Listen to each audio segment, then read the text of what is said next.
Hello friends, welcome to Sumitra kitchen family. இது வந்து Friday எடுத்த வீடியோ தான். கோவிலுக்கு போனது ஈவினிங் முத்துமலை மக்களுக்கு, அப்புறம் பெரும்பலத்துக்கு மக்களுக்கு, அப்புறம் லாஸ்ட்டாக ஒரு ஃபைனலாக ஒரு ஸ்டீல் மட்டும் எடுத்தது. அன்றைக்கி மார்னிங் வந்து காலையிலே விளக்கு போட்டது வந்து 4:30 இருக்கும். பிரம்ம முகூர்த்தத்தில் விளக்கு போட்டுட்ருக்கேன். ஸோ கடைப்பிடிக்கணும். அது போட்டு முடிச்சுட்டு காலையில் அதுக்கப்புறம் சமையல் வேலை பார்க்க ஆரம்பிச்சிட்டேன். இப்போ தான் ஸ்டார்ட் பண்ணியிருக்கேன். சரி கிட்டத்தட்ட இன்றைக்கி வந்து 50 டே ஆகுது. கண்டினியூஸாக 48 டேஸுக்காக போட்டுட்ருக்கேன். சரி பார்க்கலாம். இன்றைக்கி வந்து சாம்பாரும் இது பண்ணி வச்சுருக்கேன். பூசணிக்காய் வந்து வறுவல் பண்ணிவிட்டு வாழைக்காய் வறுவல் பண்ணியிருந்தேன். அதுவே எண்ணெய் இல்லாமல் பண்ணணும். எப்படி பண்ணுறதா வாங்க பார்க்கலாம். வீடியோக்குள்ளே போய் பார்க்கலாம். இப்போ தான் நம்ம சேனலை ஃபஸ்ட் டைம் பார்க்குறீங்க, ப்ளீஸ் சப்ஸ்கிரைப் பண்ணிக்கோங்க, லைக் பண்ணுங்கள், ஷேர் பண்ணுங்கள், கமெண்ட்ஸ் பண்ணுங்கள். நான் வந்து பருப்பை வந்து குக்கரில் நல்லா வதக்கிட்டு வேக வச்சுட்டேன். இப்போ வந்து பூசணிக்காய் வறுக்கிறதுக்காக கடுகு உளுத்தம் பருப்பு எண்ணெய் போட்டு தாளிச்சிட்டு கருவேப்பிலை போட்டுக்கலாம். எண்ணெயிலே தான் ஃப்ரை பண்ணணும். நான் வந்து இது போல் பொடிசாக கட் பண்ணிக்கிட்டேன். ஒரு 1/2 கிலோ காய் இருக்கும். நல்லா பொடிசாக கட் பண்ணிவிட்டு தண்ணி ஊற்றாமல் உப்பு மட்டும் ஃபஸ்ட்டு போட்டுக்கலாம். வெந்துடும். அந்த தண்ணி அழைச்சி எடுத்துருக்கலாம். அந்த தண்ணியிலே வெந்துடும். அதுவுமே எனக்கு பார்த்தீங்கன்னா லைட்டாக இதாக தான் ஆகிடுச்சு, குழஞ்சா கூட தான் ஆகிடுச்சு. கொஞ்சம் பெருசாக போட்டால் கொஞ்சம் நல்லா இதுவாகிடும். இப்போ வந்து நல்லா வெந்து வந்த பிறகு நம்ம காரத்துக்கு ஏற்றப்போல் மிளகாத்தூள் போட்டுக்கலாம். குழம்பு மிளகாத்தூள் தான் போட்டுக்கலாம். நீங்கள் வெறும் மிளகாயத்து கூட போட்டுக்கலாம். நான் 1 ஸ்பூன் மிளகு எடுத்துருக்கேன். உங்களுக்கு காரம் நிறைய சாப்பிட்டுனா அதிகமாக போட்டுக்கோங்க.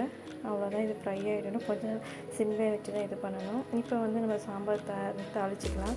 பருப்பு வெந்துச்சு. அதே நான் கடைஞ்சி தனியாக எடுத்துக்கிட்டேன். அதே குக்கர்லேயே தாளிச்சிக்கலாம். எண்ணெய் ஊற்றிக்கிட்டேன். கடுகு போட்டுட்டு சீரகம், வெந்தயம் போடுவேன்.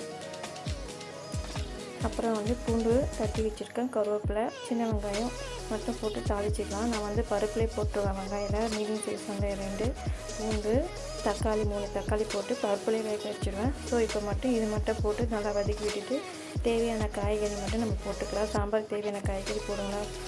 கத்திரிக்காய், முருங்கைக்காய், வாழைப்பழம். நான் வந்து இன்றைக்கி முருங்கைக்காய் வந்து தோல் சீவி இப்போ தான் எடுத்துப்பேன். எப்போவுமே நீங்கள் எப்படி யூஸ் பண்ணீங்க எனக்கு தெரியல. இது போல் நம்ம போட்டோம்னா வாசமாக இருக்கும்.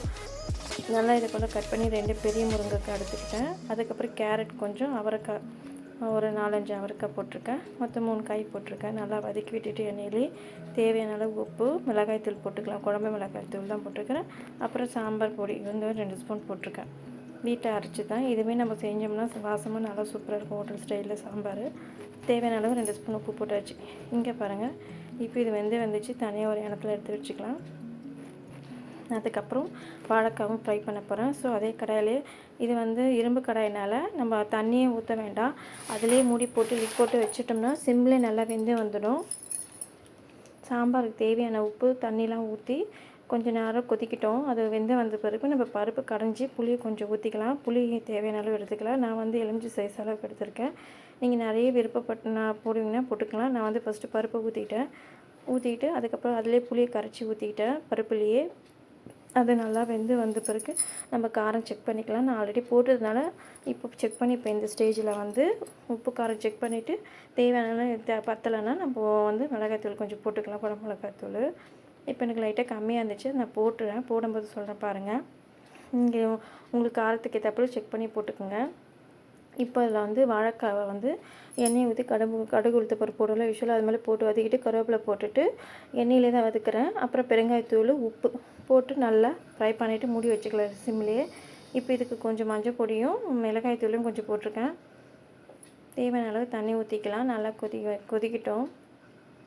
இப்போ நல்லா வந்து வதங்கிடுச்சு வாழைக்காய். இதை போல் நான் ஸ்லைஸில் தான் கட் பண்ணிக்கிறேன். உங்களுக்கு எந்த ஷேப்பில் வேணுமோ கட் பண்ணிக்கோங்க. இப்போ வந்து நான் அதை நல்லா வதக்கிவிட்டு மிளகாய்த்தூள் கொஞ்சம் கொட்டினால அது கொஞ்சம் வேகட்டும், இல்லைன்னா பச்சை வாசனை வரும். ஸோ இதுக்குமே கொஞ்சம் மிளகாய்த்தூள் சொன்னால குழம்பு மிளகாய்த்தூள் போட்டிருக்கேன். இதுவுமே நல்லா கொதித்து வந்துட்டோம். அதுக்கப்புறம் ஃபைனலாக நான் வந்து கொத்தமல்லி தலையை தூவி விட்டுட்டேன் இறக்கும் போது கொஞ்சம் ஒரு 5 மினிட்ஸ் முன்னாடி. இப்போ வந்து நல்லா ஃப்ரை ஆகிடுச்சு பாருங்கள் பூசணிக்காவும். இது வந்து எனக்கு காரம் கம்மியாக எடுத்து வச்சுக்கேன். ஈவினிங் வந்து பார்த்திங்கன்னா வரலட்சுமி எடுத்ததுக்காக நான் சிம்பிளாக தான் பண்ணுவேன். எப்பவுமே எனக்கு பழக்கம் கிடையாது. ஸோ இதை ஃபஸ்ட் டைம்னால எப்பவுமே யூஸ்வலாக சாமி கும்பிட்றது தான். ஈவினிங் பார்த்திங்கன்னா ஸ்டார் கோலம் தான் போட்டிருந்தேன்.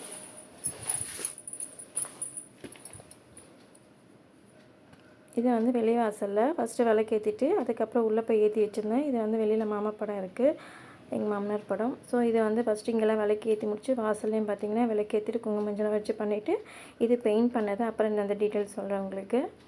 இது கிட்டத்தட்ட ஒரு 4 இயர்ஸ் ஆகுது அந்த பெயிண்ட் பண்ணது வாசலில்.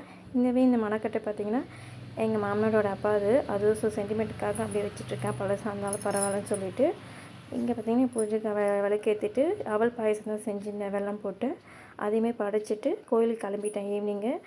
ஃபஸ்ட்டு பெரியபாளையத்தம்மன் கோயிலுக்கு தான் யூஸ்வலாக நான் போவேன். ஸோ அங்கே போயிட்டு முத்தமாரியம்மன் கோயில் இன்றைக்கி அதான் ஞாயிற்றுக்கிழமை அது கூழ் ஊற்றுறாங்க. ஸோ அங்கேயே விசிட் பண்ணிவிட்டு நல்லா அலங்காரம்லாம் பண்ணி வச்சுருந்தாங்க. செம்மையாக இருந்துச்சு பார்க்கவே. நல்லா முடிச்சுட்டு வெளியே பார்த்திங்கன்னா இங்கேயுமே பண்ணி வச்சுருந்தாங்க. வெளியில் பண்ணுவாங்க பார்த்திங்களா, அது போல்.